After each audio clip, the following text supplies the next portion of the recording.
welcome to the Karen Kenney Show. This is the place where we take a no bullshit look at life's little lessons. Here, together, we find the spiritual glory in even the most wicked hard story. This is a journey from fear back to love and how we can find our greatest strength and happiness in some of the most unlikely places. I believe that if you're willing to change your mind, you can totally change your life. So, are you ready to rewrite your story and choose to live free? Let's do this.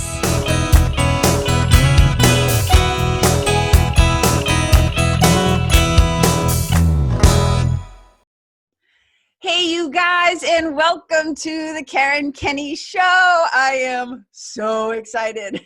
I'm so excited for today's guest. And I even allotted extra time because I just knew this sucker was probably going to go a little bit long because I have so much enthusiasm and joy for my guest today. So I'm going to tell you a little bit about Maryanne Sea, how I came to know her, and then I'm going to let her tell you a little bit about herself too.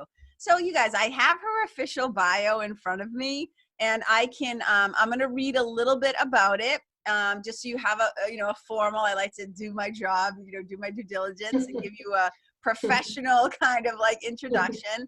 And then I'll move into the personal and how I've come to know Maryanne a little bit. But first of all, let me just say, hi, Maryanne, welcome to the show. Hi, Karen. Thank you so much for having me. Oh, it is my total pleasure. So just bear with me for a few minutes while I tell the world about you, okay? Thank you. All right, so here's the official bio, you guys. So when Maryanne Sea, and that's S-E-A, you guys, like the ocean, okay? Maryanne Sea was 9. She wrote her first autobiography entitled Freckles, which I just love. And she told her readers that she wanted to be a medical missionary. Little did she know that before she could help anyone else, she had to help herself. Amen and hallelujah to that. She was never a healthy child, but her health collapsed completely when she was 27 after she was hit by a car crossing a street in a blizzard. A year later, weighing less than 70 pounds. Wow, I'm just going to take that in for a minute. A year later, weighing less than 70 pounds, she was labeled permanently and totally disabled by the U.S. government as a result of extreme chemical sensitivity. In order to recover, she had to remove herself completely from the modern world and live in isolation for years at a time. And you guys, we're going to totally dive into that story. During these years, she began to explore the connections between her thoughts, feelings, and her physical body. And she developed her intuition so that she could find and heal content that was held deep within herself. And this is really powerful, that part, you guys, because she had to go first. I often say, like Maryanne, like a lot of us, she was her own first client, right? Absolutely. So when she returned to the world, she was passionate about sharing with others the power of the mind-body connection and the power of intuition in healing. So she moved to Australia and she taught doctors and nurses in hospitals and in several universities. And she was the first coordinator of the Mind-Body Healing course and the Masters in Wellness degree program at RMIT University. And now for 25 years, she's worked as an intuitive, calling upon her intuition to help others to grow and heal. And her second autobiography, which makes me wicked excited because she's also a writer, you guys, her second autobiography, Love is the Healer, will be published in May or June of 2020. So that sucker's coming out soon. So I'm so excited. So like that's the official bio of my beautiful guest. But let's just dive in for a sec. And I always say poor Maryanne has to wait while I basically gush over her for a few minutes. So, I came to know Maryanne through our mutual friend, Meg Haynes. You guys have heard me talk about Meg several times. She's also an intuitive and a healer, and she's lovely. And it turns out that Maryanne and I have several friends in common. So it was kind of like this spiderweb network of knowing. And so automatically there was so much trust there because she came so highly recommended from a few people that I love and respect. And so I came to want to, and I'm really open, Maryanne, just so you know. So if any part of like the work that we're doing together, it's okay to talk about those things today. Mm-hmm. So many of you may or may not know, but a lot of you who know me know that I've had IBS, irritable bowel. My body, I should say, has had IBS symptoms since I was 15, and it's at a point where, in some ways, it's so much better. It's like I'm really close to being healed around it, but it still shows up very actively and situationally in my life. And with the work that I'm doing now with podcasts and speaking and doing all these things, I'm being asked to kind of step into the public arena more and more and more. And this is where the IBS can kind of get in the way, because my nervous system on some level does not know the difference between when I'm excited and when I'm afraid, when there's fear and when there's excitement. So I came to Maryanne asking for help. I've tried so many modalities, you guys, you have no idea. And this show isn't about me, so I'm not going to go into all that, but I just wanted you to have an understanding that I came to Maryanne for healing. And here's the thing that I know in the work that I do as a spiritual mentor. I always say mentors are smart enough. Good mentors are smart enough to know that we need mentors. Those of us who are helpers are also smart enough to know that we often ourselves need help.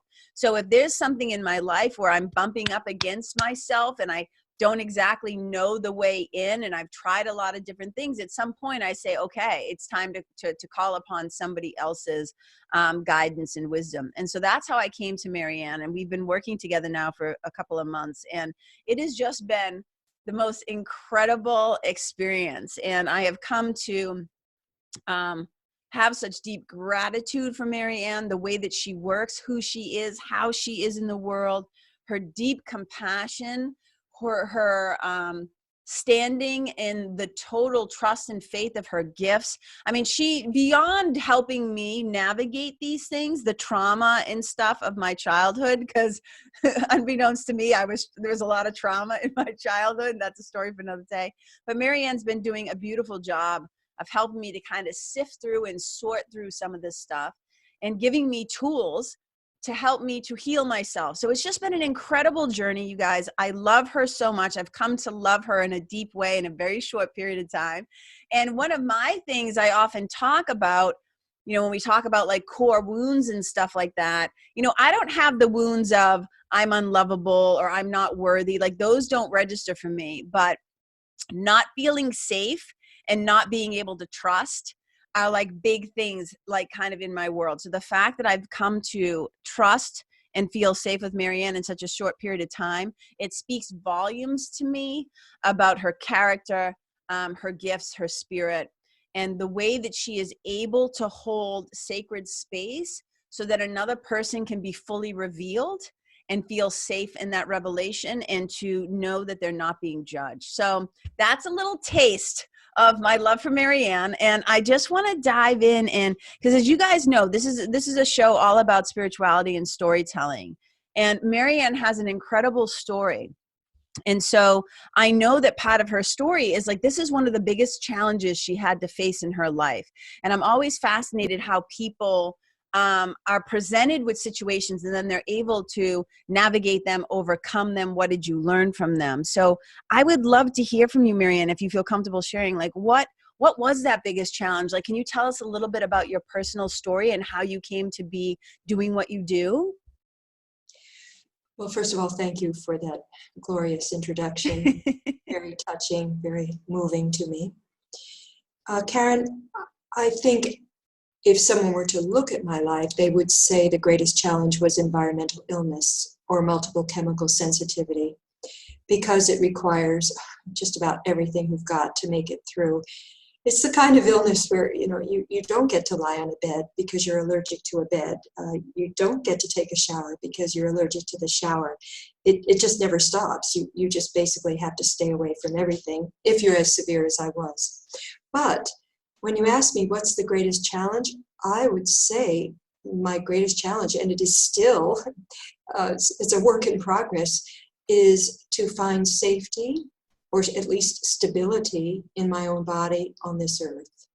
Yes. And that's been the greater challenge than environmental illness. But at the same time, of course, they're directly related, because in order to find safety in this earth, I actually had to go away from the world, truly, absolutely away, and start at the ground floor. And that ground floor was whether I would let anybody else touch me for real, for real. I don't mean physically touch me, I mean energetically touch me, so that I would begin to feel safe. Well, I can just say, I mean, obviously I do not have environmental illness, but man, does that resonate with me, that piece about feeling safe in your body, in the world. That I totally, on some level, get that.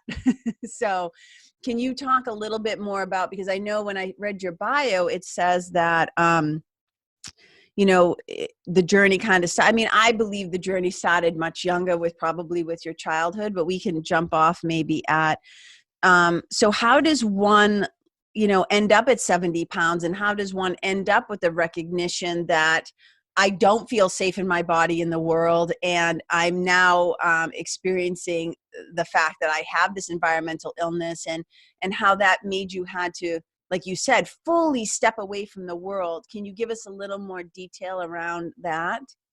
When you ask how does someone discover it, well, the first thing we have to say is they're lucky if they discover it. Because if they go to a conventionally trained doctor, they will probably be handed pharmaceutical agents to help them with the various symptoms. And in my own case, I went to a doctor after I was recovering from the car accident, and I told him about the various symptoms I had, and he told me quite kindly that I needed Valium for a year. And I had just finished my master's degree in social work and had studied pharmacology, and I just knew Valium for a year would make me a Valium addict. So I declined his prescription. I took it, but I didn't fill it. Yes. So I was very, very, very lucky to fall into the hands of a gastroenterologist who was also a specialist, trained, board certified in environmental medicine. And she asked me for 3 hours the most bizarre of questions. How do you feel when you polish your nails? And I said, oh, I love that smell. I just love that smell. And she said, how do you feel when you fill your car with petrol? I have to think America, gasoline. Yes. And I said, oh, I love that smell. Ever since I was a little girl, I put my head out the window. I love that smell. It went on and on and on. I realized I was sounding like an absolute drug addict to her, even though I've never taken a drug. But, oh, I love that smell. And it went on, and finally she looked at me and she said, Miss Kentz, you are hopelessly and exquisitely sensitive to petrochemicals. And I didn't know what the word meant. I never heard the word petrochemicals. Yes. I didn't know what that was. So anyway, long story short, she told me to go, and she added, and hopelessly allergic to milk and wheat. So she told me to go home, rip up my carpet, throw out all my clothes, unless they were cotton, throw out all my cosmetics, quit my job, use baking soda for my toothpaste, use baking soda for deodorant. I mean, the list went on and on. And I came home and I told my neighbor who was waiting there to hear what she said. And I said, she's crazy. She says my weight loss has to do with my carpet. And she says I have to start eating asparagus. And my friend, he just poured himself a gin and tonic. He said, yeah, it does sound a little crazy to me. And I said, she doesn't know what she's talking about, Jack. So I didn't do a damn thing she said. I thought she was nuts. I mean, you have to understand, this was 1975. Nobody even knew the word petrochemicals. Nobody even knew the word pesticide, really. Yes, yes.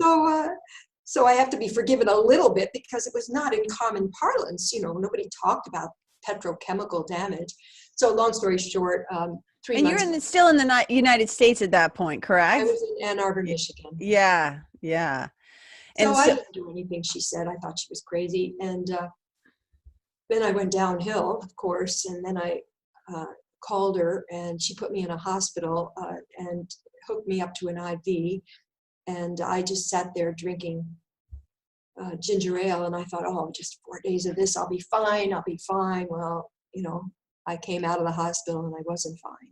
And I went very, very, very low, to the point I was eating 1 grain of rice a day and throwing up even when I had that. Oh. And I called her, and she said, okay. And I just went to a hospital for a month. I was given my own room, big sign on the door that said, no one can come in here if you're wearing a deodorant or blah, blah, blah, blah, blah. And I just curled up into the fetal position and just hoped to God I survived. And as I got stronger, she started to say things like, you know, you can't go home unless the gas stove is taken out of your house. You can't go home unless you blah, blah, blah, blah, blah. So I was scared, you know, I was really close to death. I saw it. And the interesting thing was, though, and I think your listeners would enjoy hearing this segment, she came to me at one point and she said, now, I have no choice. They're going to make me in a lot of trouble unless I agree to lots of tests and x-rays for you. She said, they're not going to show anything. They're going to show you're in perfect health, even though you're 67 pounds and you can't eat anything.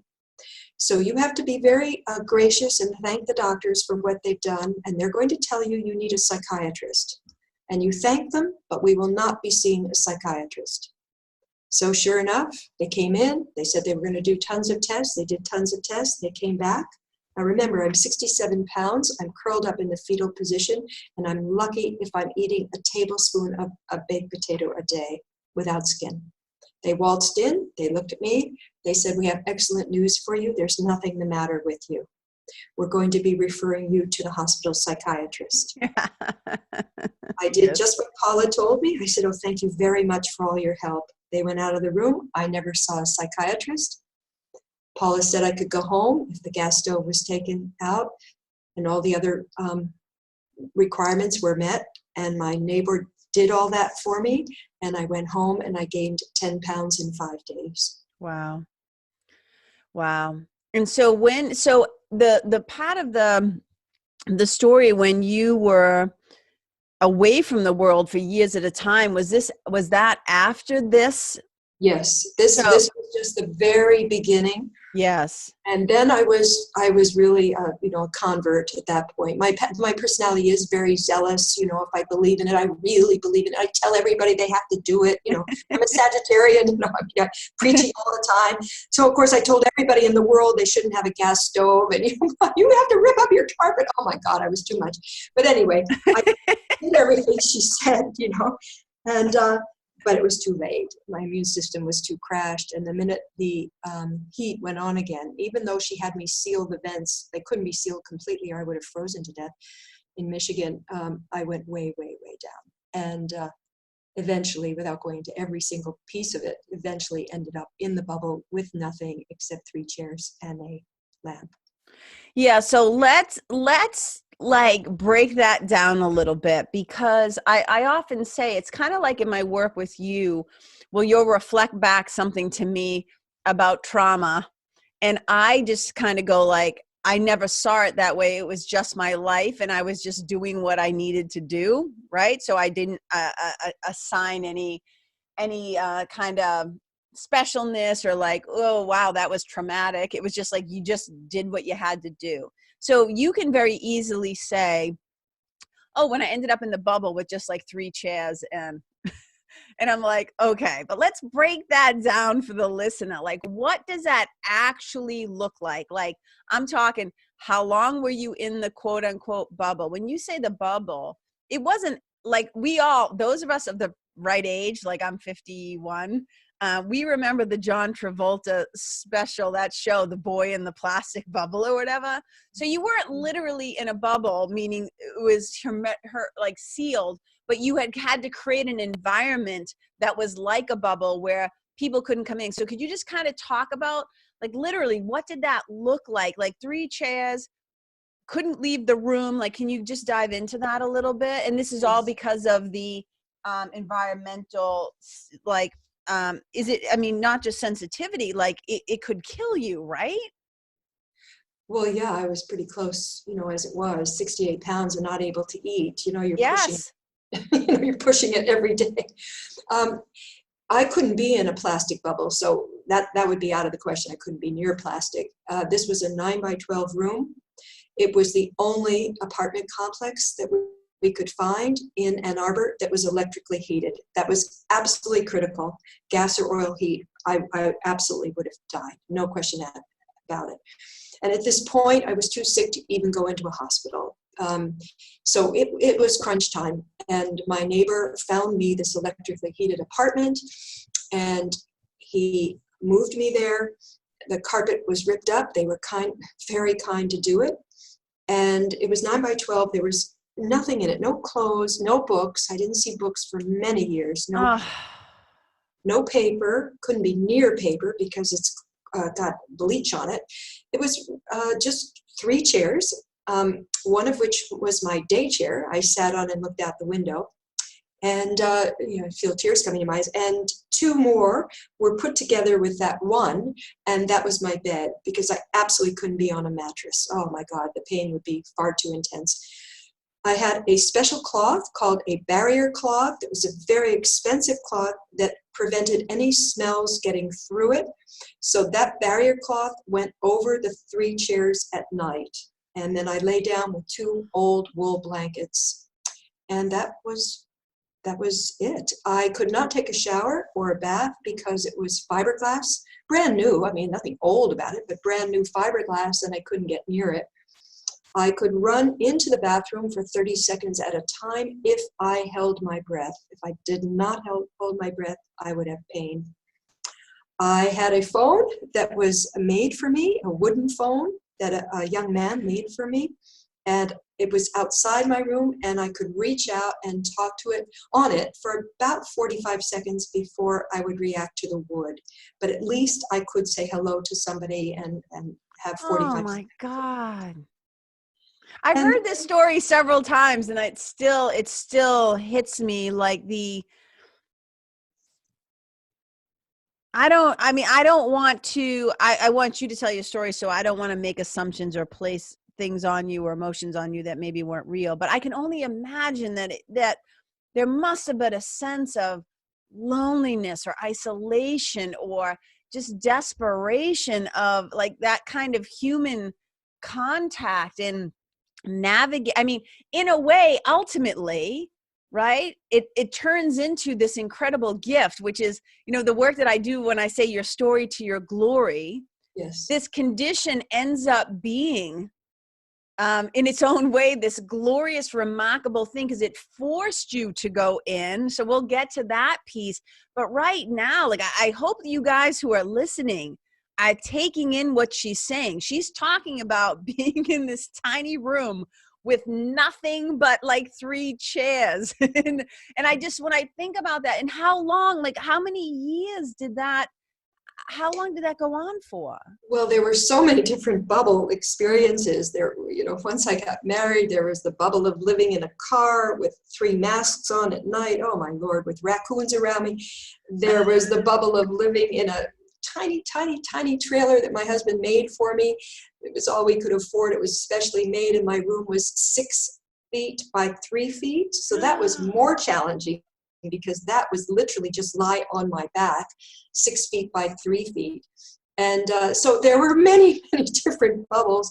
This one actually was kind of easy because, it was easy. It was easier because we weren't on the road trying to find some place that didn't rain. Many, many times we were on the road just trying to find a place that had no rain, because I'm very, very sensitive to mold, and anytime it rained, I would go downhill. This one had an ease to it because I had a very incredible circle of friends, and they kept me alive. They literally kept me alive with their love. And the other thing, it quickly turned into this incredibly exciting journey. I mean, I was all smiles every day when people would come in, and I would tell them what I learned that day about this illness. And I'd say, guess what I discovered today? And then we'd talk. And so it wasn't as bleak as you would think. I really was very, very happy being able to start putting the pieces back together again and having friends to support me in that process.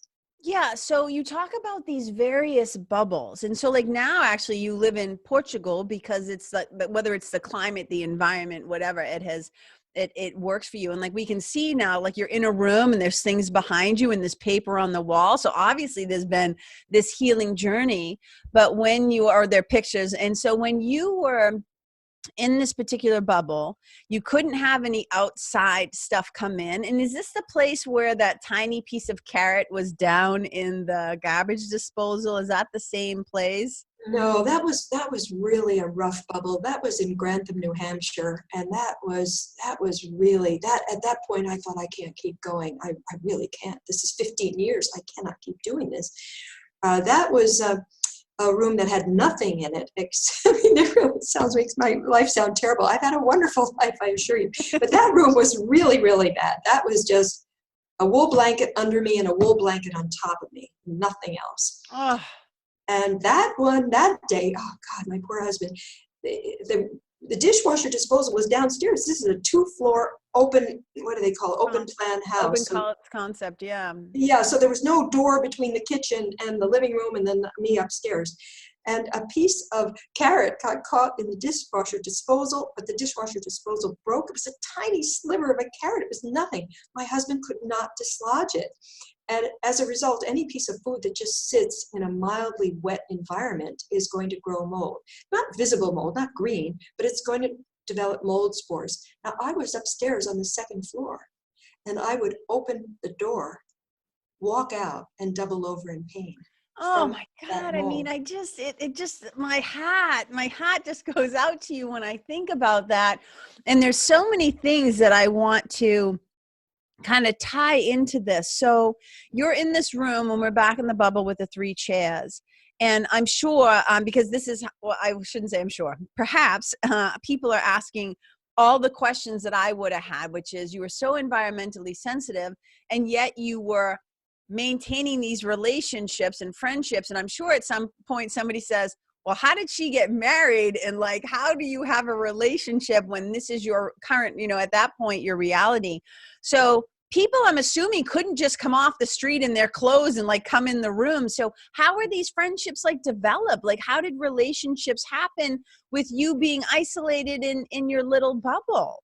Well, I had the friendships before, so that, they were given. My doctor had a few patients like me. They weren't nearly as serious as I, but they understood EI. And so between my former friends and the new ones, I had quite a large circle of people who were interested in helping me. And then the newspaper did an article about me, and then more and more people were calling saying, I'd like to try to make you a bed. And and a young man did do that. He made me a massage table, so I didn't have to be on these chairs. It was a very small massage table, though I had to train myself not to fall over, because if I fell over, I'd crash into the concrete floor. I mean, there were just so many things. But he made it for me. He scoured the whole countryside, and he found 100-year-old barnwood, and he dried it out, and then he made me a massage table bed. Then I had this other young fellow make me a phone. There was an enormous response to my situation. And yes, you are correct. They could not come in off the streets. Many times they had to put a sheet over them. Many times they had to take their clothes off and wrap themselves in a sheet. It just depended on what the exposures were that were on them and whether I started to have pain. My heart just, like, I find myself getting emotional as you're telling this, because their dedication and commitment to you, their love for you, and their willingness to say, well, if I want to see my friend Maryanne, this is what's necessary. And the fact that so many people wanted to be helpful, I think in the current state, especially here in the U.S. with politics and the corona, all these different things, it's really easy to lose sight of coming together. There's such a divisiveness that I see. So that, just knowing that, like, seeing that compassion and humanity, it just landed very deeply in me. It makes me so happy that you had, so much love surrounding you at that time. And also, I had no money. It was not as if I was a 27-year-old woman. I had just finished my master's degree. I had no money. And my next door neighbor one day asked me, how are you going to support yourself? And I said, I really don't know. And some friend told me to go to the Social Security office and try to get permanent disability. I said, geez, I don't think I'm permanently disabled. I didn't want to think like that. I Sure. wanted to think I had some hope, Sure. And so I called up and the lady said, are you blind? And I said, no. And she said, are you quadriplegic? I said, no. And then she asked another question. I forget what that was. I said, no. And then she said, do you have malnutrition? And I went, malnutrition? Wow. Maybe you would think I do if you saw me. And she said, I don't want to make this decision over the phone. I want to see you. I want to see you in person. I said, okay, to myself. When she sees me, she's going to fall over because it was really intense sight. So I got in there and she looked at me and she said, what's the matter with you? And I said, I'm allergic to everything. I can't be near anything and I can't eat anything. And it was very touching. She said, okay, how many quarters have you worked? You have to work a number of quarters to get disability. And I was too short. I didn't have them. And I said to her, can you count babysitting? She said, no, we can't count that. I said, well, that's it. Then she just looked at me and she said, do you know what? We're going to count this enough. Don't even send us the doctor's records. Your check will be in the mail this month. It's $293 a month. And I looked at her. I went, $293 a month.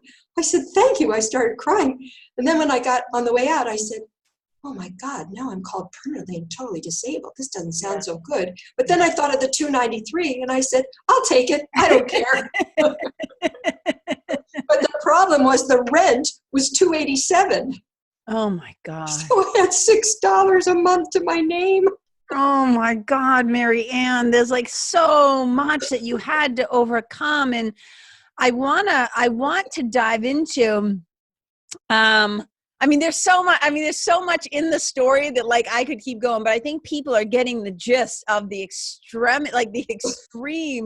situation. And I remember when we were talking, we were first getting to know each other, and I had asked you like, well, how did you come to have the gifts that you have, the work that you do now in the world, where you help other people like me, et cetera, et cetera. There's so many powerful women and people that like you help. And at some point, I know in your personal story, you said there was like this breaking point where you were like, enough is enough, either this or this. And then you met a woman who kind of, I'm trying to think of the word, like I will say challenged you, right? Challenge you. So can we talk a little bit about that moment when it was like, so I talk about it like this. I say you can, at some point, you got to choose. Am I going to live and figure something out? Am I going to die? Like what's going to happen? So can you talk a little bit about or not even a little, you can talk a lot about those moments which led to you discovering the gifts that you have that you now use to help other people? Of course, Karen, and I will preface it with a short story about my mother because it's important. I grew up in a home where kindness was extremely important. All of us were encouraged to be, we weren't, told we had to be kind. It was just the way we were supposed to, it was the way to live. Yes. We weren't here on this earth just for ourselves. And I woke up this morning thinking of my mother when I was 7 or 8 years old, asking me, did I want to go to the state nursing home, which was not a place you would wish on anybody back in the 1950s. It was for the poorest of the poor who had nowhere to go and who were very ill and close to death. And she asked me very happily, would I like to go to the state nursing home and sing songs for the people? And I said, oh, I want to go sing songs for the people. And when we went in, she said, now, Maryanne, some of these people won't look too good, and they may be drooling, and they may drool all over you. She said, it doesn't matter. We can wash your hands after. You touch their hands, and you tell them that you're happy to be there with them, and you sing. You sing from your heart. I love singing. So I'd be there, jingle bells, jingle all the way. A few times she had to say, you don't have to sing that loud. I need to tell you that story because my whole life was in that sphere of there is something much, much greater than ourselves. Life is not about making our lives perfect. Life is about loving and giving. So I was raised in that milieu. I went to a school that, we had to write at the top of everything we did. We had to write a Latin phrase, if you can believe it. 8 years old writing Latin. Ad majorem Dei gloriam, which means to the glory of God. Mm. They were saying that if you do your spelling test and history test just for yourself, that's limited. You do it for the glory of God. In other words, the glory of love, the glory of loving others. Yes. So I was in this milieu my whole life. So I had great visions of myself being a medical missionary. I was just going to change the world. And all of a sudden, I'm reduced to this person wearing a mask and just trying to get in the bathroom long enough to wash her face without pain. That was the hard part. Like, I can't do anything for anybody. I can't be kind. I can't help. That was the hard part. But what choice did I have? So I plugged along. But this was when I was almost 40, and I was in that room with the one blanket on the floor, and that was it. I just, when I went out in that carrot, I said, I've had enough. So I said this prayer. I said, if you'll find a way to turn this into something that helps people, I'll keep trying to live. If you don't, I don't want to keep going. So the next day, of course, life's the same old thing, nothing changed. But I had put that prayer into my psyche. And my husband and I had to make a very, very quick exit from New Hampshire because I was dying on one night, and he was frantic. He was absolutely frantic. He didn't know what to do. And he saved my life by calling somebody in Utah that he had heard might be able to help me at a distance. And he called and he begged. He just begged that the man would do something. And the next day I was like a different person. And my husband is very bright, and he looked at me and he said, okay, we understand now something important. We cannot heal you by avoiding things. We've been avoiding for 15 years and you're still almost dead. We have to take advantage of your sensitivity. This man in Utah who doesn't even know you, never even met you, he sends you some energy, you bounce back. He said, I'm going to learn what this man did, and then I'm going to help you get well, because I'll know what this man did and I'll do it for you. Oh my gosh. And Of course, I don't even know what the man did. I said, I don't know what he did. He said, it doesn't matter what he did. Look at you today, look at you yesterday. He said, can you last through the week if I fly out there and study with him? I said, well, you didn't even ask him if he'll let you study with him. He said, I will convince him that he needs to teach me. Believe me, I'll convince him. I said, okay, go. So off he went, and he studied, and he came back, and they said, now we can get you well. It may take us a couple of years, but we can do it. So long story short, we had to head out of New Hampshire because it was getting moldy. And my doctor told Corey, get her down to New Mexico, get her to the desert. And we got down there, and two friends said to me, you need to see the psychic healer. And I said to them, I don't think I need a psychic healer because I've got environmental illness.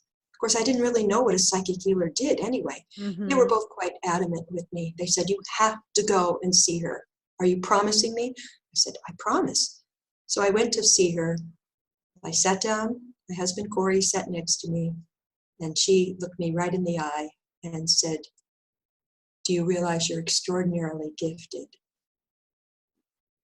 And I said, I really don't know what you're talking about. And she said, do you understand how sensitive you are? And I rolled my eyes. I just went, oh my God. And my husband quickly said, would you mind not using that word? She doesn't like that word. Everybody Sensitive. tells her that. Yes. And I went, oh my God, don't say this to me. And then she yelled. She said, you've been given a gift. You could be helping people, and all you're doing is staying sick. And I remembered the prayer. I went, oh. And then I paid attention to her. And she said, do you want to learn how to help people, or do you want to stay sick your whole life? She wasn't sweet. And I said, oh, I want to learn. I didn't even know what she was telling me to learn. I had no idea what the hell she was talking. I said, oh, I want to learn. I do want to learn. I'm like, whatever. And she said, come next week at 11 o'clock and bring a photo of someone who's sick. So we got in the car. My husband said, are you sure you want to train in this? And I said, I don't even know what the hell she's talking about. And he said, well, to be honest with you, I don't know either. And then I remember, I just said to him, Corey, look at me. I can't be anywhere. I can't be in a building. I can't be near people. There's nothing I can do. I never can make money again. If she has some idea that there's something I can do that doesn't involve a book and a pen and a paper, if she thinks there's something I can do for somebody else, I might as well learn whatever the hell it is. That's how it began. It's so amazing to me that, and first of all, because I'm direct in the way that I, mentor. So direct teachers always make me laugh, but she was just like, she like just cut right through the noise and was like, let's get down to business, Maryanne. And what a gift to have someone who didn't treat you like as something fragile that could be broken. Like, she saw something in you and she was like, time to cut the shit, Maryanne. Like, let's go. Let's do it. You have something to offer. And it's like, it is like, to me, of course, in Miracles, we talk about how a miracle is a shift in the mind from fear to love. Mm-hmm. And it's the relinquishment of the ego thought system, right? And it's like the acceptance of the thought system of spirit, right? So to me, like, that's what happened. Like, she was just like, all right, we're gonna take this and we're gonna shift. And that to me was a miraculous moment. I'm not saying you, I mean, I think it was just a miraculous moment where it was like, here we go. And whatever that, I'll call it, apprenticeship was, when you started to learn. And then I think you've said in the past too, that your husband, Corey, is also a very gifted somatic therapist. So like, you have so many different skill sets. Like, that was kind of the catalyst, I believe, from what you're telling me, that kind of launched you into the work that you do now. But since then, it's been multi-layered. Like, you have so many things available to you. And so I want to, and we can, go ahead. Do you mind if I tell you what happened at my No, first please session? please do. I think everybody wants to know. You need to understand how I didn't know what the hell this woman was talking about. And I was terrified of her. On top of that, I was standing there almost shaking. My husband had to hold my hand. I was so nervous in front of her. Anyway, I arrived. I just want your listeners to know, I arrived with the photo of my nephew. And my mother said he's not well, but nobody knows what the matter is. Of course, as it turned out, he has my problem. He was chemically sensitive. But of course, nobody knew it at the time. He was 10 years old. So I held the photo up. She said, look at the photo and tell me what's the matter with him. Well, I looked at the photo and I thought, I don't know what the hell is the matter with him. How the hell do I remember saying to myself, how the hell do I know what's the matter with him? No doctor knows. How the hell do I know? I didn't say that to her because I thought she'd start screaming. I'm keeping this all to myself, thinking, and I'm saying to myself, what have I done? This is crazy. I don't know what she's training me in. I can't even do it anyway. And then I said, very politely, she wouldn't mind if I said her name. I said, Riva, I really don't know what's the matter with him, hoping she wouldn't scream at me. I said, I really don't know what's the matter with him. She said, open up your chakras and tell me what's the matter with him. And this is the truth. I want your listeners to hear this. I didn't know where the chakras were. And I was too scared to say to her, where are they? Oh my God. So I just said to myself, I think there's one at the bottom and I think there's one at the top. And if there are any other ones in between, would they all open up right now? I was so scared of her. And so I said that. And I mean, the spirit was listening to me. And I picked up the photo and I went, oh. And I held my throat and I held my liver. And she said, see, you've been doing it all your life, taking on other people's pain, making yourself sick. Isn't it time you finally help somebody?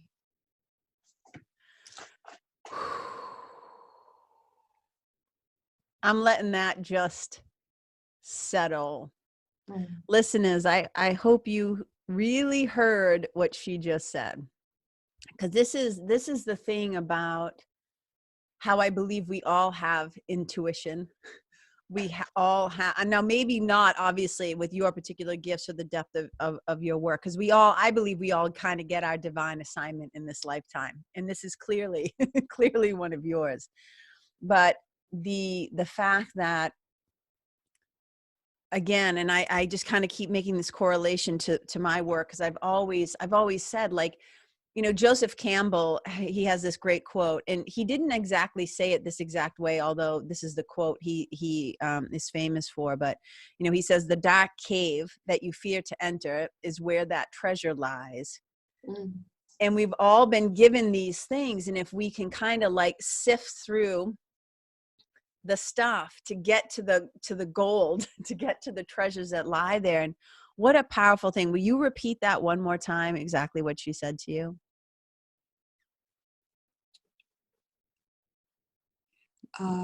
You've been Okay, taking on. I noticed all the symptoms. I just want to make sure I have it exactly. And she said, see, I told you. You've been making yourself sick your whole life. Instead, you could be helping people. Yeah. She didn't say it as politely as that, but that was Yes. the Yes. Right. So this is such an incredible moment. And then you realize, like when you said your hands intuitively went to your throat, your liver, and it was like, oh. And what did anything shift inside you at that point? Like what happened? No, nothing, because to be honest, I was too nervous around her. You know, Yes. she really did yell, and I was scared. And Yes. and Yes. and I didn't fully understand what she was saying I was capable of doing. You know what I mean? All I know is I felt all these symptoms, but it took me a while to understand what I could do potentially for someone. Yes. And then after the training, which really, to be honest with you, it was just 3 sessions. She just handed me a photo each time I told her what was the matter with the person. And she said, okay, the end of the training's ended.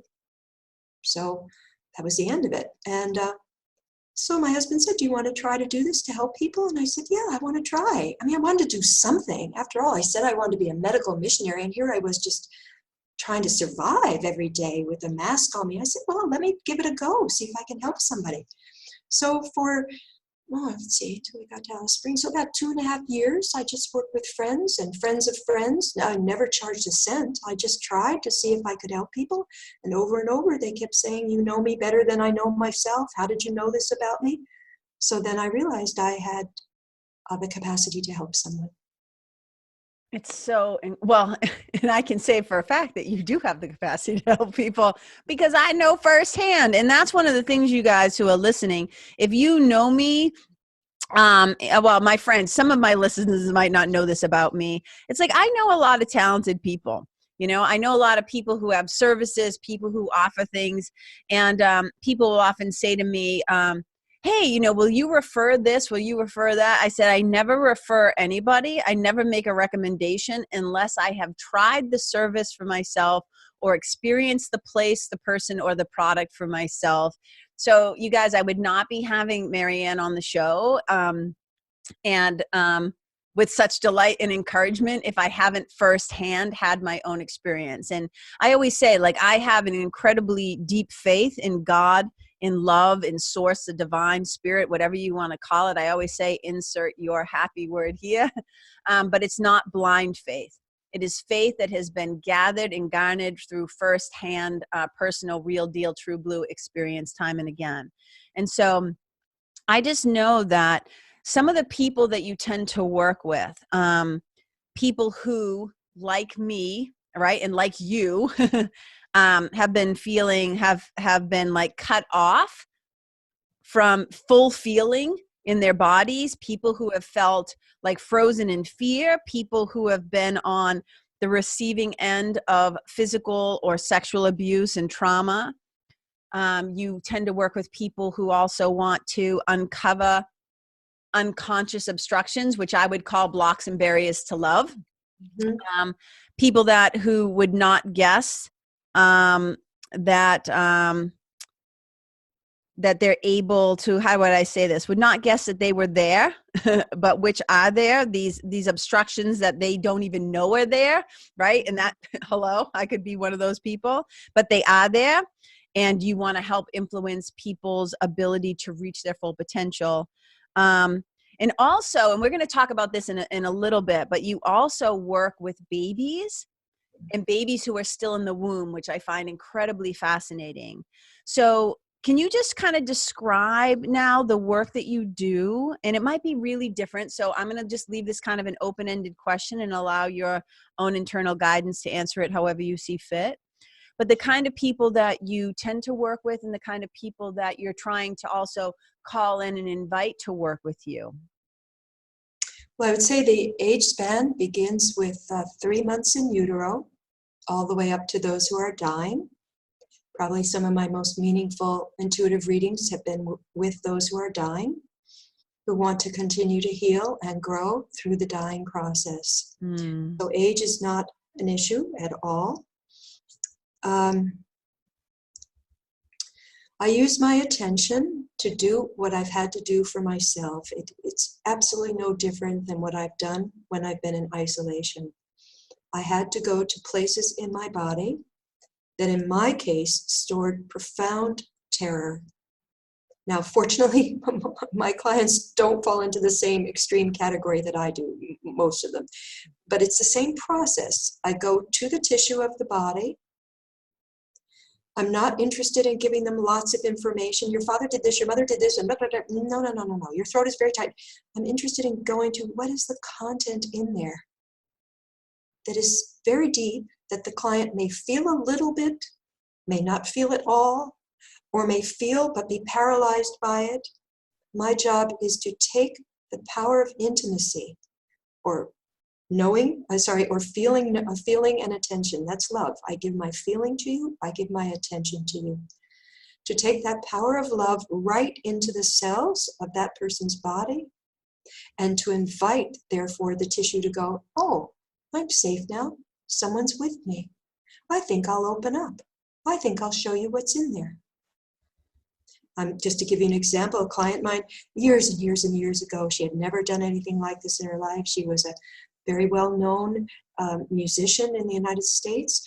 And when I went in her body, I saw a grave spot, like where they dig a grave. And I saw a tiny baby at the bottom of the grave spot. And I have to piece things together sometimes. And I quickly said to myself, I think someone tried to abort her. And she then shared with me that she had never told anybody. She was born in the Deep South in the 30s. Abortion was not considered acceptable, to say the least. And she was. Her mother tried to abort her 3 times. Now, when you go to that content from the point of view of information, you can damage somebody. I want to be very clear. Information is not the basis of my work. If I went in and said, I see a baby at the bottom of a grave, this makes me think somebody tried to abort you. Do you think that's possible? I can damage her. I can damage her big time. Mm-hmm. So I have to always put intimacy ahead of information. Sure, I have a lot of information going in my head that I could spout off. That doesn't heal. As my beautiful husband says, information doesn't heal a damn thing. Intimacy heals. And what that means is I take my awareness into that tissue and I give that tissue a sense of you are not alone. Not because I'm any special person, but because I am meeting that tissue with the power of love to the best of my ability at that time. The tissue gets that sense of, oh, I'm safe. It opens up. It shows me lots of content. Then my second job, of course, is to convey that content in such a way that my client just slides right in there with me. If I convey that content in a way that says, I got the goods on you, I really know what's going on, if I have 1 ounce of information-based superiority, I will do damage and my client won't heal. If I stay with my client and say, can you relate to this? Can you resonate with this? Can we go there together? Then the healing just happens. It's remarkable. All we have to do is stay there together and bang, bang, bang, bang, bang. Just to give you an example, because I like your listeners to be able to have examples of this. I have worked with 3 women who wanted to conceive a child in the last year. This is just 3 women in the last year. There were others before then who were working very hard to conceive a child. Acupuncture, meditation, right diet, supplementation, all the things you would expect to hear from a woman who truly wanted to conceive and who was having trouble. When I went into all their bodies, all 3 of them said as clear as a bell, I do not want a baby. Okay, so if I'm coming from information and I go, well, when I'm in your tissue, it says you don't want a baby, I'll do damage to that client. Sure. They will tighten up. When I say, when I'm deep in the tissue of the uterus, I feel this tightness. And when I go into this tightness, I feel this pulling back from life. And when I go into that pulling back, I hear the words, I don't want a baby. And then I stay right with that client. And every single time, that client within 5 minutes has been able to say, it's true. And all 3 of them have children today. All 3 of them credit that process. Not me. It's not me. It's the power of intimacy. All 3 credit that process of going into that space of terror of life together and unraveling it, releasing it, so that the body-mind wasn't pulling back unconsciously. And just to finish the story with one, we had a very, her refusal related to her own pre-birth experience. And when she found out she was pregnant, she went to tell her mother, who's a good human being, but has been traumatized herself. And her mother said to her, oh, that's great news that you're going to have a baby. Now, would you like spaghetti bolognese or lasagna for dinner? And my client came back, and we had a session, and she said, I saw it all, Maryanne. I saw it all. My mother's never been able to actually connect with me as alive. She does everything for me. She's a kind, good person, but she can't, do you want spaghetti bolognese or lasagna? Within 40 seconds of my client saying she had finally conceived a child.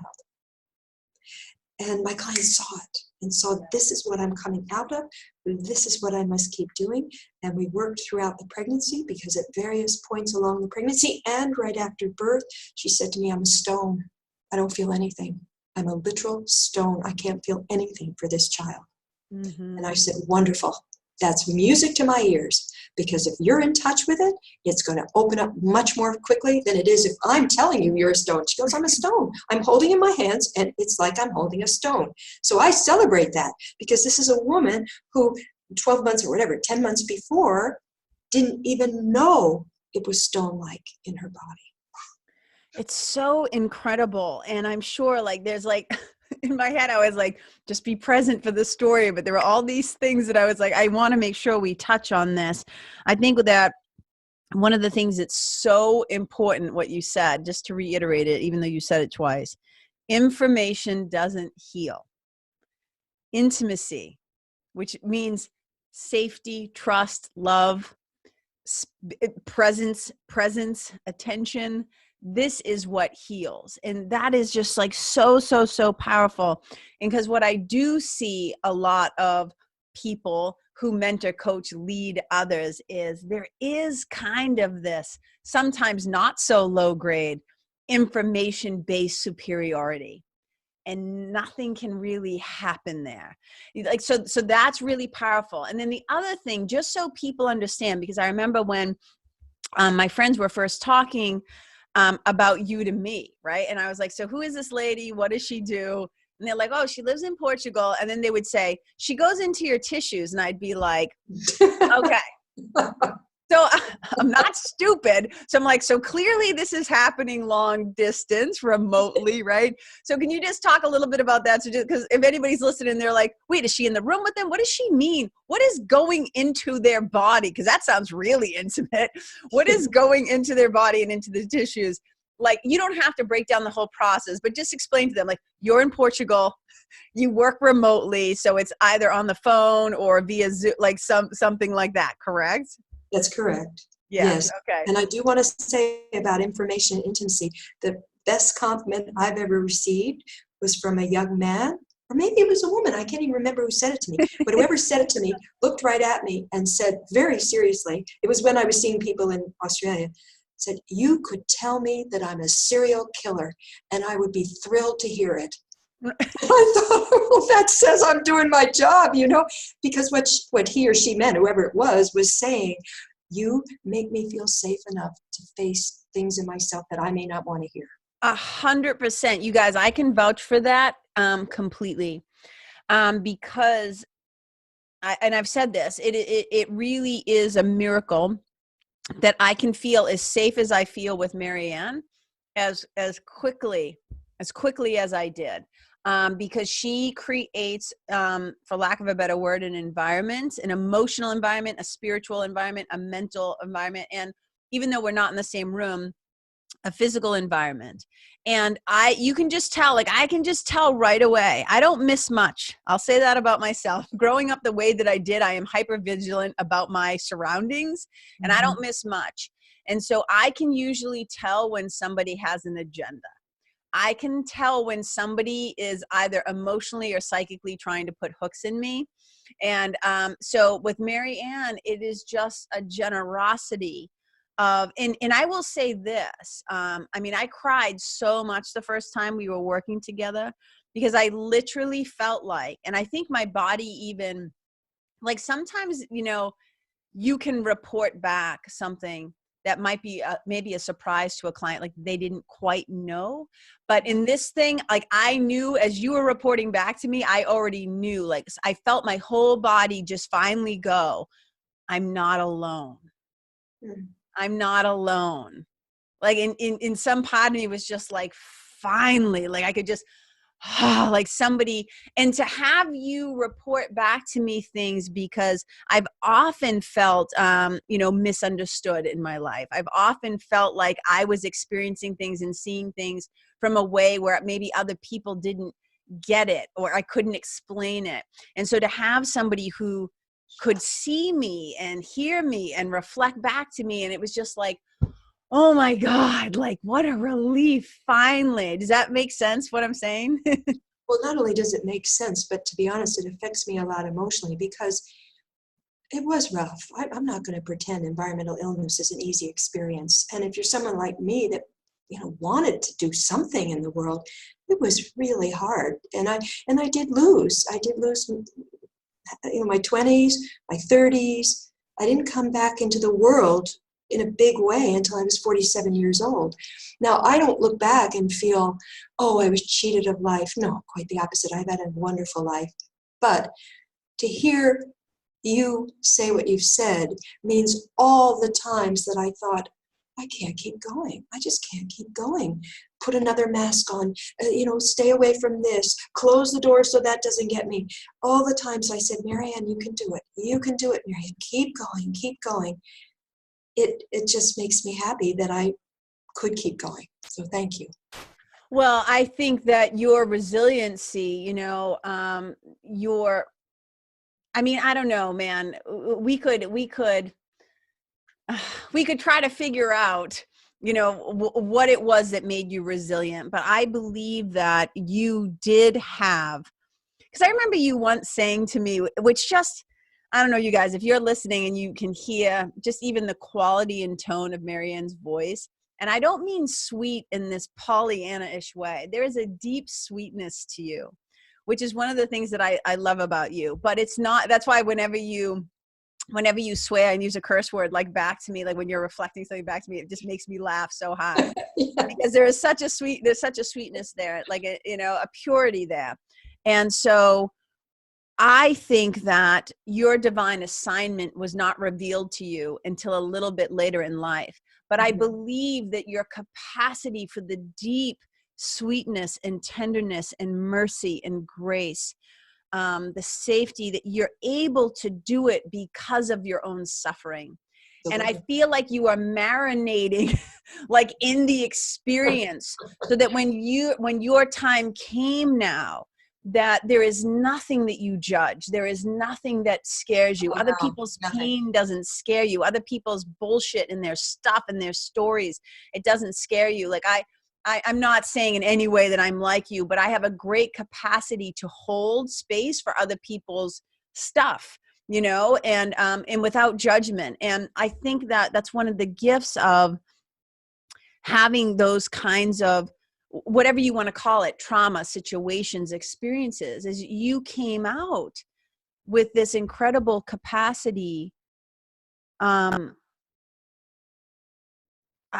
There's just a tenderness, but it's like, but you're very direct. Like I don't know how to explain it. It's this perfect blend. Like you are like the perfect blend for me as somebody that I would be willing to learn from.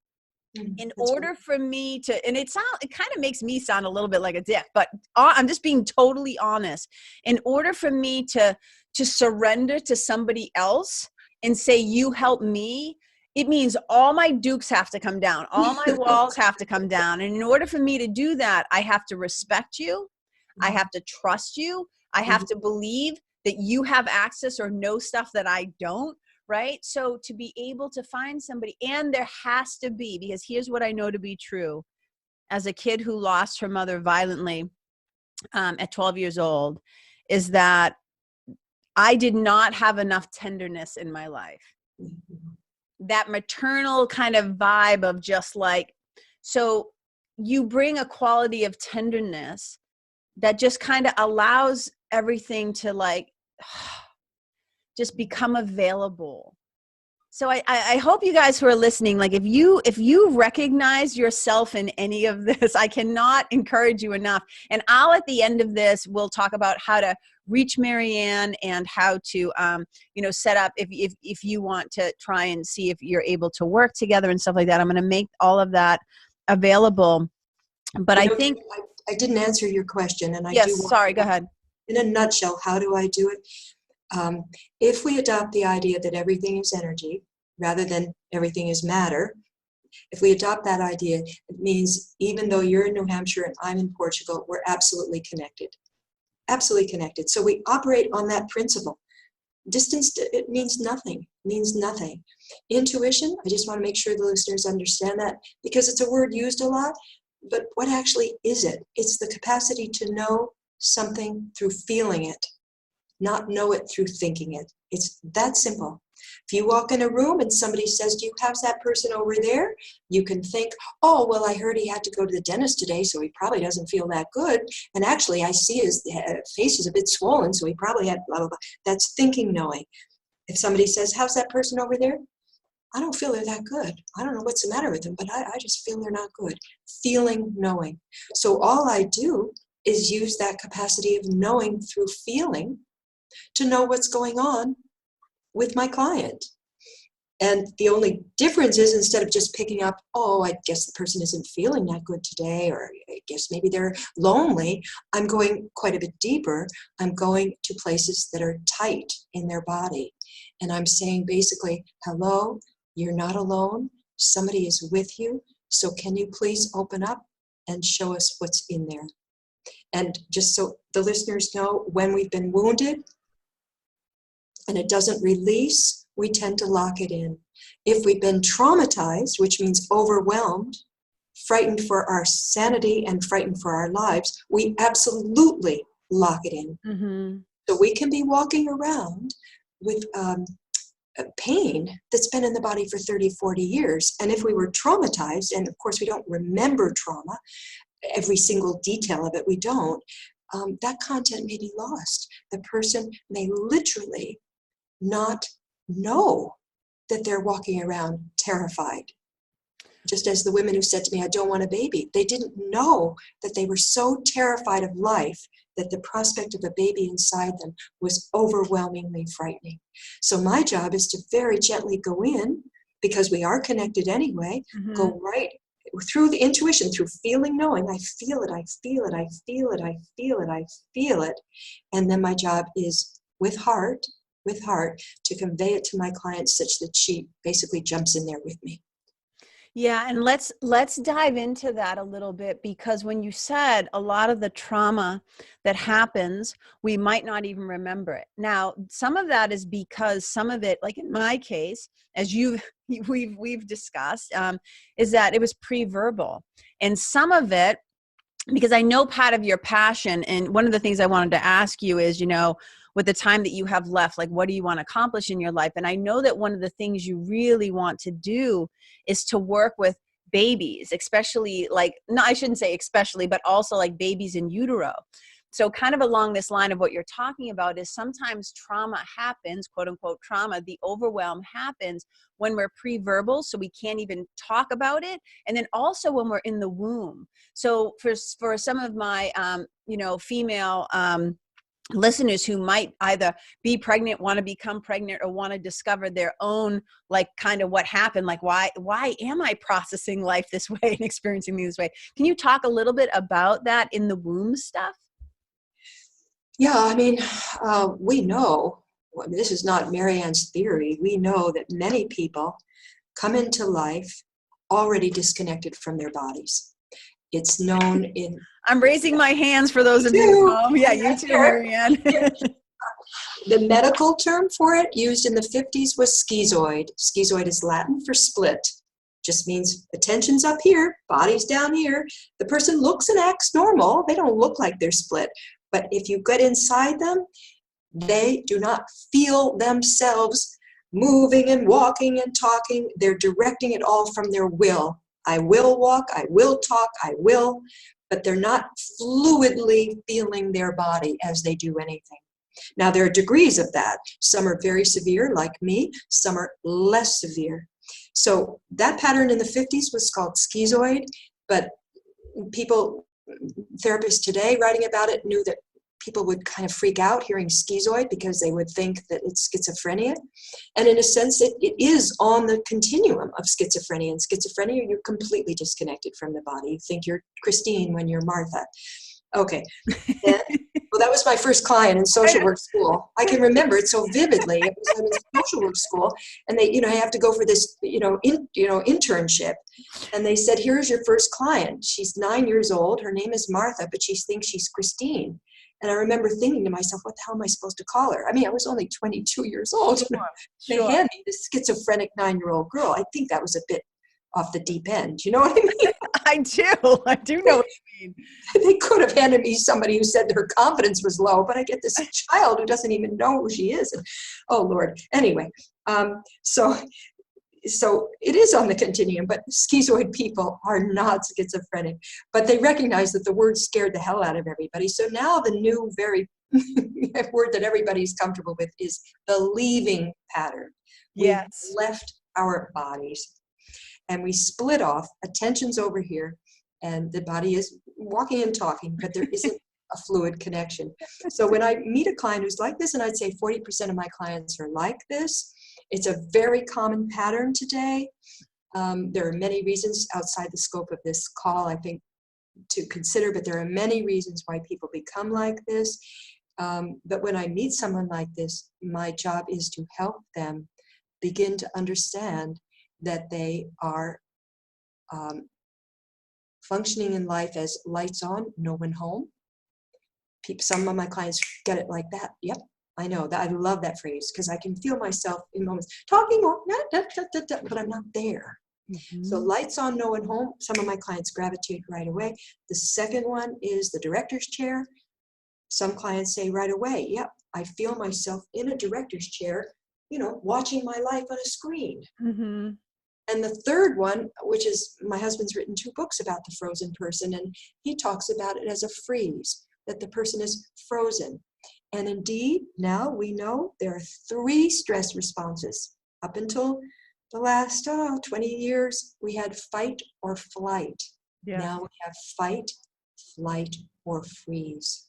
Yes. Yes, we've talked about this at length. Yeah, and you see, in utero, the child can't run. The child cannot fight. They can't because they're dependent on that umbilical cord. They're dependent on that energy to survive. So they freeze. Yes. They tighten up and they basically say, I'm out of here. And they will not remember that trauma unless someone, more than likely, they won't remember that trauma unless someone assists them and stays right with them, because it is, I have to be honest, it's stark terror. Yes. Yes. And there's a lot, and it's individual, right? There's a lot of different reasons why something like that might happen in utero. And absolutely. Very, very different. I have a client right now. I've worked with her for many years. Her father was violent to her mother during the pregnancy. What we can say this, it's either one major shock in utero or it's multiple shocks.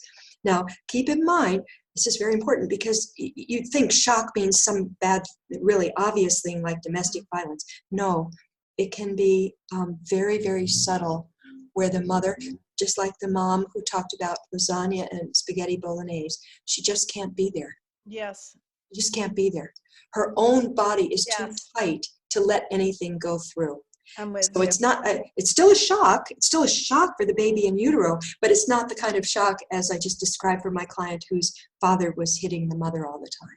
Yeah. I mean, you guys, you can, if you're listening, I know, I'm like, we've been talking for like 95 minutes because we could go on and on because it is so fascinating. It is so fascinating, but more importantly, the work that you do, I just already know it is so, powerful, and it is so helpful. And for me, it's revolutionary. I've been in the spiritual, quote unquote, the spiritual business or the spiritual game or the spiritual, like whatever you want to call it, for a really long time, over half of my life.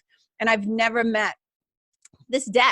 You're an original, Maryanne. I've never met anybody who does the work that you do in quite the way that you do it. And to me, it's just when I talk about we all have our own individual curriculum and we all have our own divine assignment, I believe it's true, but I always say God calls everybody, but not everybody picks up the phone, right? Not everybody answers. And so I believe that you're one of these people who has fully, even if in the beginning you're like, what the hell am I doing? And who am I to be doing this? I think a lot of people feel that way, that they know they're like called to do something. And in the beginning, we're just like, what? Like, I don't know what to do. Like if you would have told me that I was going to be a yoga teacher and then a spiritual mentor, I would have been like, are you high? Like, what are you talking about? Never, ever. But I know that I've always had a desire to be helpful.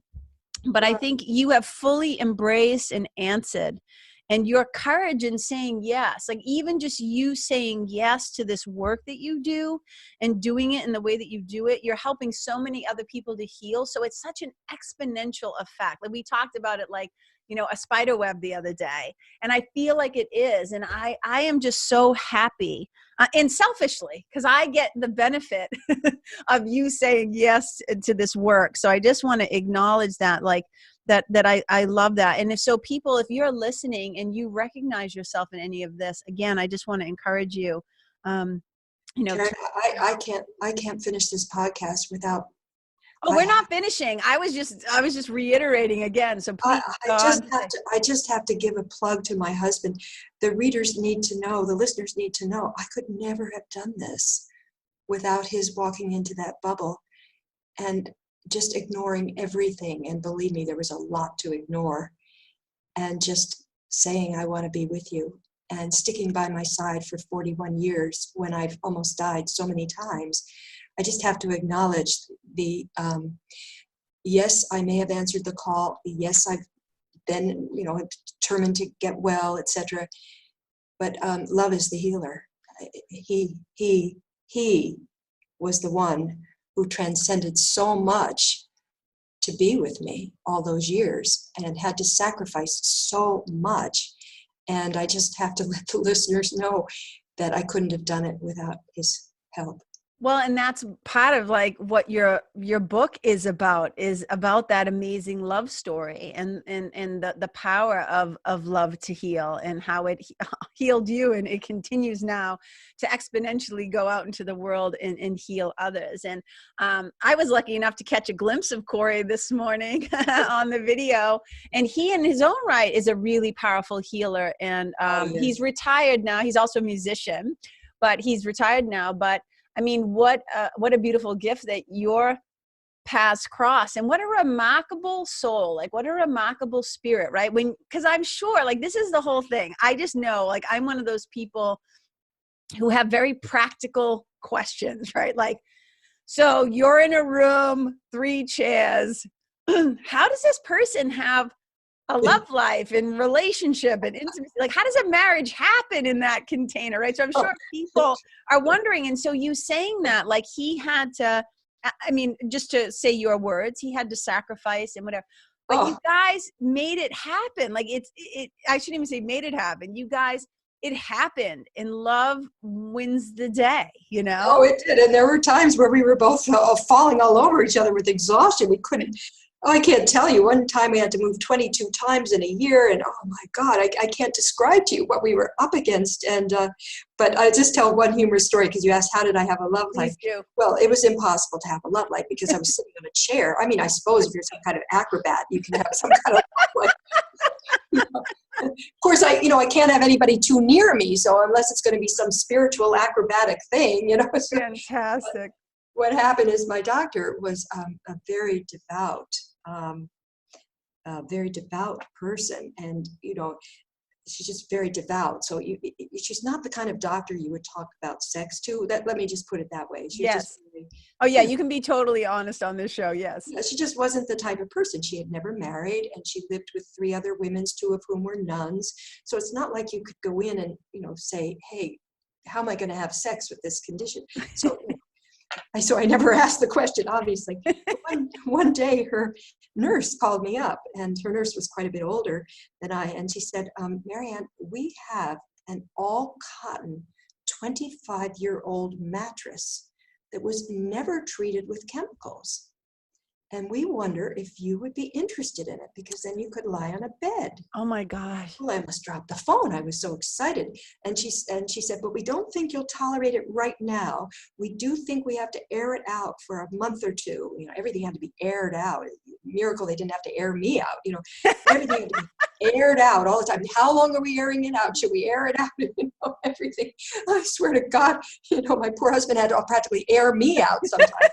Let's just put you outside and see if you can tolerate yourself in an hour. Anyway, said, are you okay with our airing it out? Oh, yes, Beatrice, that would be wonderful. I would love it. I would love it. So one day, we couldn't have sex, but we were in love. We were absolutely in love. And so she called me and she said, I have some wonderful news. We've aired out the mattress. Of course, I couldn't tell her why I was so excited. I said, oh, that would be wonderful. I said, could you bring it over soon, like today or something? And she said, not today, but on the weekend, my husband will bring it over to you. So it came, and I lay on it, and that's the big thing, Will I have pain or won't I have pain? And you usually get your answer within 2 minutes. If you don't have pain in 2 minutes, you can pretty much count on the fact that you'll tolerate it. But if you got pain in 2 minutes, you have to go, oh, well. Oh my God, yeah. So I lay on it for 2 minutes and I had no pain. And then I said, okay, how long do I need to be able to lie on it to have sex? I said, I think 20 minutes will pull it off. I said, all right. I had a little clock in my room, metal. I was allowed this metal clock. I watched the clock and I said to myself, you only have to last 18 more minutes. You can do it. You can do it. You can do it. So I watched the clock, no pain. I got up, I didn't run. I put my I can't run anywhere. What do I say? I ran. There's nowhere to run. I went to the bedroom door, put my hand outside, picked up the wooden phone, called Corey. This is long before mobile phones. Called him, and I said, I got the mattress, and I laid on it. I laid on it. Oh, Maryanne. I'll never forget as long as I live. He said, how long? And I said, long enough. This story is pure gold. Come right in. I think he went through every damn red light in Ann Arbor. He was there in like 3 minutes. And I said, never let Paula, that was my doctor, I said, never tell Paula this whole thing. I mean, she thinks it's just for me to be able to have a good sleep at night. I said, don't tell her all this. Oh my God, Maryanne, that story is pure gold. That is so beautiful. And it's hysterical, and it encapsulates the humanity and the divinity of it all. Like, it's so good. And thank you for sharing such You're welcome. You're welcome. Yeah, I'll never forget when he said, how long? I said, long enough. Yeah. All right. So I would love for you, because I know people are going to be really curious, if you could tell one story about working with, because I think it's just fascinating too. And I'm sure people want to hear about it. Can you talk about a story about maybe how you have worked with a child in utero and kind of what that's like? Oh, there's so many, and they're very moving. Let's see, which one? Oh, I have a very delightful one and a very... Well, you can tell two. I'm not, so just pick. Okay, you will see if we have time. I'll tell the intense one first, because so moving, and it just really shows you how sentient these beings are, even though, see, your readers, listeners, so I want to make sure they understand, before the 80s, it was presumed that a baby, even after birth, did not feel. Routine operations were done, very simple operations were done without anesthetic. It was presumed there was no feeling because the brain hadn't developed. Now, thank God, we understand the baby is highly sentient at birth and highly sentient or feeling in the womb. They can feel just about anything. However, we want to remind everybody that it depends on the sensitivity of the child. Some of them are, I swear, are like sumo wrestlers. You'll hear it in a minute when I tell the story. No matter what you do to them, they bounce back. Some are like delicate little flowers. Just a loud voice causes them to tighten. Okay, so this one is an intense story because the baby was dying. I got a call from a midwife. She said that the obstetrician and the midwife on the case, I guess you'd say, asked me to ask the child why the child wasn't dying soon enough. Let me backtrack. The child had a very serious illness. The child was dying. The child should have died at 5 months. It was 7 months. Every day that it went on was jeopardizing the mother's health a little more. Basically, the baby needed to die. So the request for me is, will you talk to the baby and find out why the baby's not dying? Okay. The mother called me up. She didn't say much. She didn't sound emotionally upset at all. She sounded like she was just about to order groceries on the phone. It was no emotion whatsoever. So I went in. She sounded to me like very collected, like she was coping well, at peace. Well, I went in the baby is screaming, yelling. Yelling is the right word. She doesn't listen to me. She doesn't listen to me. I've been trying to tell her. She won't listen to me. She lives in a state of anxiety. She runs around. She never finishes anything she starts. She has no idea why she's on this earth. She's not fulfilling her purpose on the earth. She's just running around, just anxiety, just screaming this. Now, keep in mind, I'm talking to a woman that's talking to me like, hello, Maryanne. Yes, I'm ready for the reading. No sign. I mean, if I had a child dying, I'd be crying at nothing at all. So I thought, oh my Lord, I don't know how she's going to handle this. She might say this is crazy and hang up on me. But I knew, I knew I've done enough readings. I never doubt myself. I knew what this baby was saying was the truth. And I just had to pray the mother would listen to her child. It's not about me. It's about the mother listening to her child. So I said it all. Again, intimacy is the healer. I'm not going to blurt it all out. I just said step by step, the baby seems to be saying that. She feels that. The baby's name was Phoebe. And so I said it all, but very succinctly, just enough so she could get the whole gist of it, but not so much that she would feel like it's too much to handle. And she was dead silent. She didn't say a word for at least 2 minutes.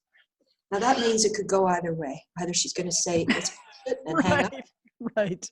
And say, I don't want to work with you, or she's going to say it's true. And I was praying. I knew it was true. I knew it was. I was just praying she'd meet me there. Well, really meet Phoebe. It's not so much me, as I've said. So the 2 minutes were over. She took a deep breath. I could hear it. You know, when somebody goes,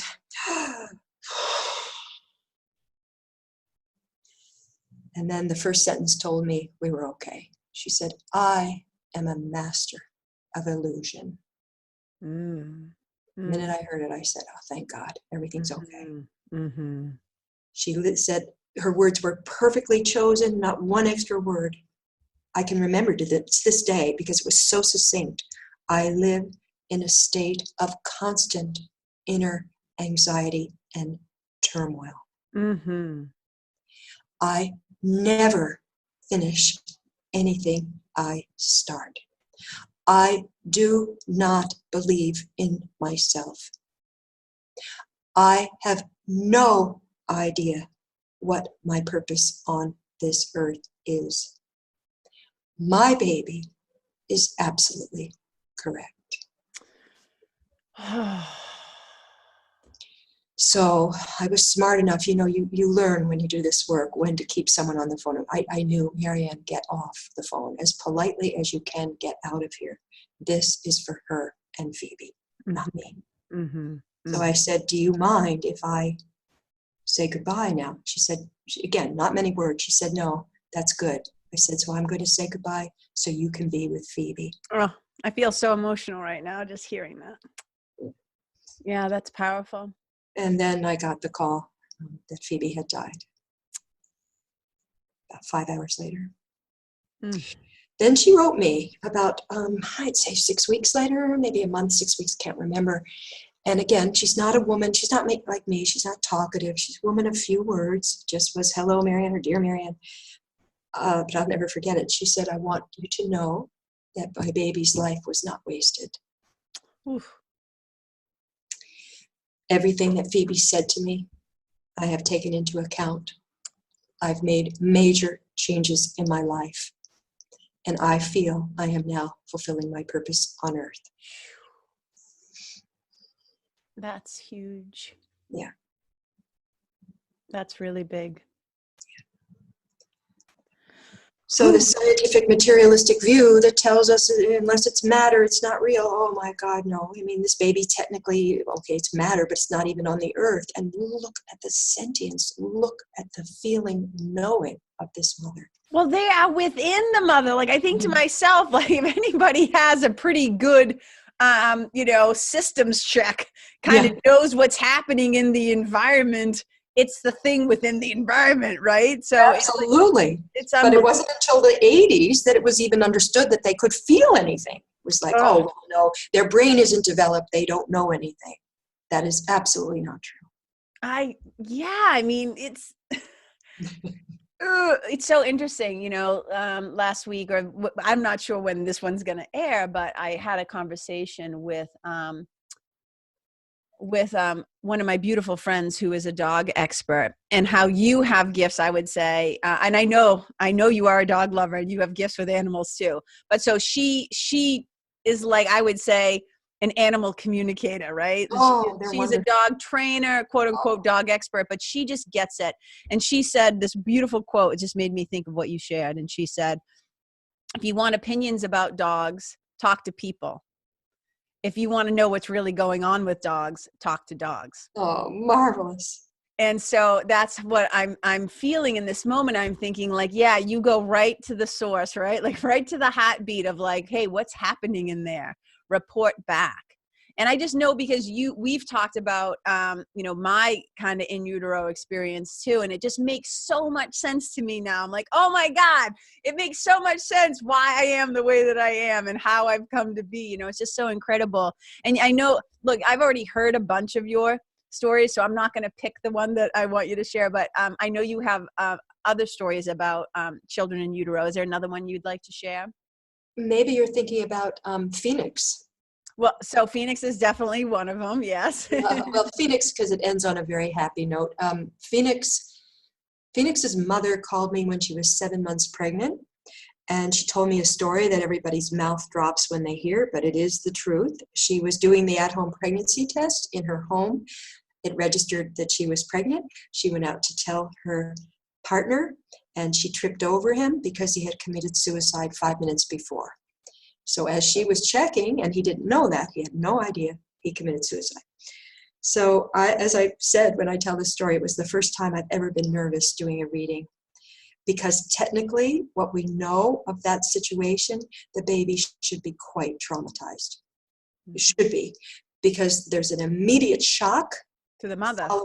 Following the mother's body, a dreadful shock following the second she knew she was pregnant. So that baby technically, and then, as the mother said, she didn't mince any words. She said, for 7 months, I've been a complete basket case. 1 minute I hate him. 1 minute I want to kill him, even though he's already dead. I mean, she just let it out. She said, 1 minute I'm crying my eyes out. 1 minute I'm feeling guilty that I was not a good enough partner. 1 minute I'm feeling like, why didn't I get him help? The next minute I'm hating him again. I mean, she just said, I'm a mess. What can I tell you? And so I thought, this child, I mean, we know what we know. Repeated shocks cause the baby to become traumatized. I thought, this baby's going to be a wreck. And I was like, oh my God, what are we going to do? We have only 2 months. We've got to get this baby back in her body. So I go in the body, and the baby's body, and the mother's body, and there's this baby. She has a big round face. She has bangs down to here. Her hair is cut like one of those bowl cuts. Huge round face, very, very stocky. She looked like 3 years old. Just stocky, strong. And she's looking at me like, hi, what's the big deal? And my brain is going, this is not possible. This is not possible. Think of everything you've studied, in social work school about trauma. This is not possible. And she's like this, going, what's the problem? I'm like, oh my God. So then, of course, I think the mother's going to think this is not possible. She's going to think I'm making this up. And I said to her, swear to you, I know trauma. This is not a traumatized child. And she said, well, I have something to tell you. And I said, oh no, maybe she made up the story. I don't know. She said, okay, as crazy as I was for the last 7 months, I always felt she was fine. But I couldn't believe it because, like me, she said, how is it possible that the baby's fine? She said, but I believed she was. And I said, I am swearing to you, she's like a phoenix rising out of the ashes. She's just here. Like, hello, Mom, let's start this journey. So the baby was born at home. She was happy, just happy baby, no problems. And the mother said, I'm going to name her Phoenix in honor of that reading, which was wonderful. And then I just got a photo about 6 months ago. She's about 4 now. I swear to you, I just love it. There she is with the round face, the bangs. Her hair is cut exactly like I saw it. And she has 2 little boyfriends around her, but they're seated underneath her. So her arms around them, like she looks like a queen. And she's like, she's just happy and strong in herself. And the mother reports to me, she's never had a sad day in her life. Now, how can we explain that? Well, I don't have all the answers, but I can say this, that she came in with a remarkable sense of resilience. She probably came in to spare that mother almost going off the deep end. Because the one thing the mother said that got her out of bed, got her eating right, got her doing, the basics during the pregnancy was that she was pregnant. Otherwise, she said she felt like she just wouldn't get out of bed. She was so shaken. Yes. The Phoenix had a mission, and Phoenix was fulfilling it. Yeah, Phoenix. All right. And I have to say, I wish I had gotten some of Phoenix resilience genes. Man, is she tough. Oh my God. Well, you know what, Maryanne, if you had come through that way, we would not now have the gift of you. I mean, I kind of think about that, like, oh, I'm so happy I had all this suffering so I could help other people, right? But it's true. Like, I think about that too, like all the stuff. And it's why, like, even though, quote unquote, I'm a spiritual mentor, there's always so much to still learn about myself, because it's through myself and my own healing and understanding that I'm better able to help others. And so through your willingness to do that work, and it's why I continue to do work on myself. I'm like, look, I am a lifelong project. I know that. Like there's, and I know, like, I have a very clear sense. I always say, like, who we are as spirit is already perfect. My spirit self is not traumatized. It's perfectly whole and holy. It's all great. It's the ego, body, and personality that I always say needs a little adjusting and work, Absolutely. right? Absolutely. And thank God we have each other. Thank God we have people with different skill sets, whether it's somatic therapists or yoga people or acupuncturists or spiritual mentors or healers. Like thank God we all come through with these different abilities to help one another. And your gift is just so amazing. And I just have to end it because it's been 2 hours and I want to make sure people will listen to the episode. They'll be like 3 hours. I don't have that time. So maybe I'll have you on again a later time to do some more sharing of the stories. But so you guys, I just want you to remember a couple of things. So be on the lookout, and I'll let you guys know for sure, like out on social media, not only when this episode is coming out, but when Maryanne's book, Love is the Healer, is going to be coming out. I'll also give you opportunities to her email address, all that stuff, how you can get in touch with her. But Maryanne, why don't you just tell people, first of all, if there's any final words that you'd like to say. I want to give you an opportunity. If there's something I didn't ask you that you want to make sure to talk about, to go ahead and do that. And then also let the listeners know how to connect with you. Well, I'd say thank you because it's extremely validating for me. as I said, I came in with a desire to do something important and, go to Africa. And I don't know what I had in mind when I said medical missionary, but clearly I wanted to do something. And when I was hit by the car, that was all taken away for 2.5 decades. And so naturally, in my quiet moments, I feel, oh, I wish I had had a chance to, really have a career and do things for the world. And yes, there's a tear in my eye when I say that. I wish, maybe it had been different. On the other hand, I'm extremely grateful. But what I want to say is it's extremely validating for me to hear you say that I do help people and that I have given something back to the world. It helps me feel, yes, Maryanne, it may have looked like you lost 25 years, but you didn't. And you learned through that experience, and that was good.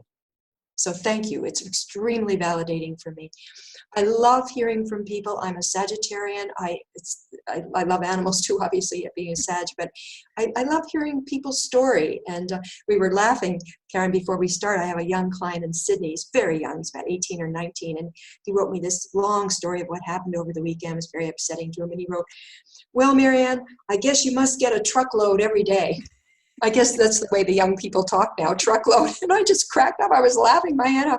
And I said to my husband, but you know what? I said, Corey, I really like the truckloads. Mm-hmm. I like hearing people's stories. I like it. And I like feeling, now if we did this, and if we did this, and if they figured that out, then maybe this. And I like it. It's very exciting to me to see people have the tools that they should have gotten in elementary school. If I could change one thing, I'd say bring healing into elementary schools. But that's another story. But I love empowering people with skills that they can use the rest of their lives. My readings are not about me saying all this stuff. I'm most happy when my client finishes and says, you've taught me how I can help myself. Amen. Amen. That is what I want. So, yes, I love hearing from people. I am very careful to make sure I agree to readings only with people I can help. Yeah, we went through that back and forth in the beginning. Remember when we were trying to decide if this was a good fit? And I 100% agree. I think it's one of the reasons why, like, it's so funny when people have, a few people I've shared with that I'm working with you, and they said, well, how did you two come to work together? And I said, well, funny story. We almost didn't work together. I go, because she, like me, is picky. And I say picky in a good way, meaning yes. You will not, I'm like, I don't want to take your money if I don't feel like I can help you. If I feel like you're going to resist or you're not ready, whatever the story, whatever the situation is, I'm not interested in working with people I don't believe I can help, number one. And then number two, I don't want to create codependent relationships. I always say my goal is to get you to a place where you recognize ultimately that you don't need me anymore, right? And I'm like, I'll hold your hand until you're ready to take a much greater hand. That's how I kind of talk about it. So that was one of the things that allowed me to actually trust you more right away too, was I was like, oh, she's not in this just to like get money. Like, she is not going to work with me unless she really feels like she can be helpful. So I actually appreciate that you have a process where you're very upfront about that. Yeah, I need the client to tell me what needs healing. What do you want to accomplish? Then I need my quiet time to assess, can I really help this person? If not, I usually give 1 or 2 suggestions of things that I know, modalities or people that might be able to help. And to be honest, it's exactly what you said. I want it win-win. If that client's going to extend money to me, I want that client going away saying, Maryanne Sea helped me. Yes, yes, yes, yes, because that is not always the case, Maryanne, and I appreciate that. It takes time. I've just done 3 recordings for clients who are interested, saying this is how I'd help, think about it, make sure it's right. It does take time for me to do that. But, oh my God, I wouldn't do it any other way, because when the client gets on the phone with me, we're excited. We're like, yeah, she knows what I want. She says she can help. Let's jump in together.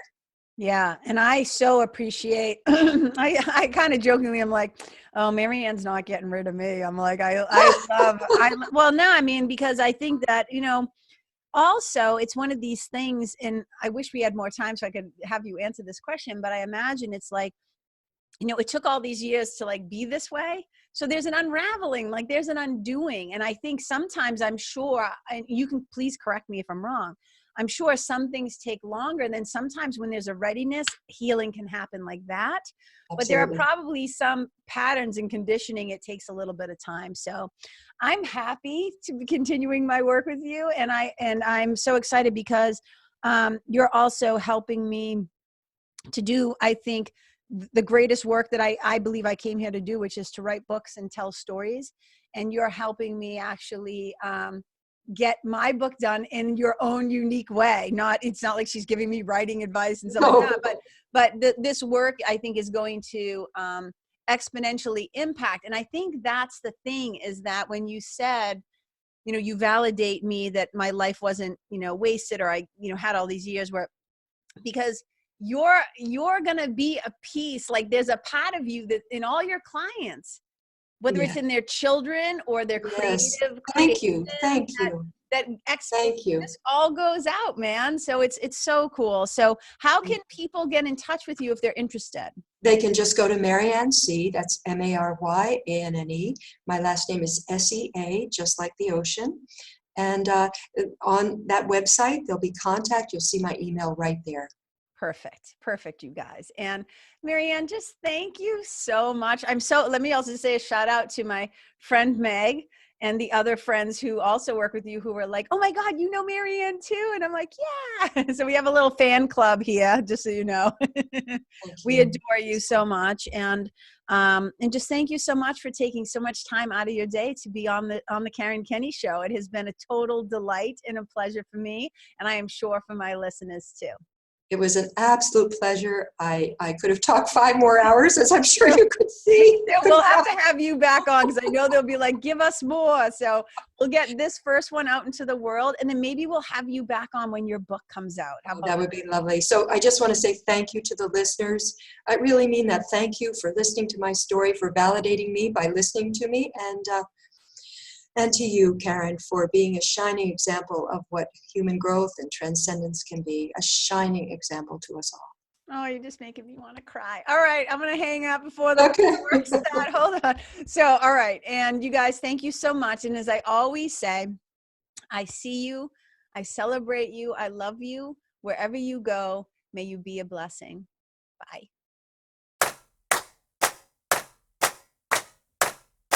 Hey, you guys, thank you so much for tuning in to this episode of the Karen Kenney Show. I super duper appreciate your time, friendship, and support. And look, if something that I shared from my heart today somehow landed in yours, I'd love to hear about it. So please tag me on Facebook or Instagram or IG stories or wherever the cool kids are hanging out these days, and let me know what your favorite part was or what you found most helpful. You can find me over at Karen Kenney Live. That's Karen, KenneYlive. And if you're digging what I'm saying and you want to hear more, I'd be wicked grateful if you could go to iTunes and subscribe and leave a review, because you guys, that's how you'll help me to keep spreading the love. And if you can think of someone that could benefit from hearing this episode, please share it with them. I'd also love to stay connected with you. So if the feeling is mutual, please go to KarenKenney.com/freebie and download my free guide to building your spiritual team. Until next time, my brothers and sisters, keep living in the fearless flow. Know that I see you, I appreciate you, and I love you. And wherever you go, may you be a blessing.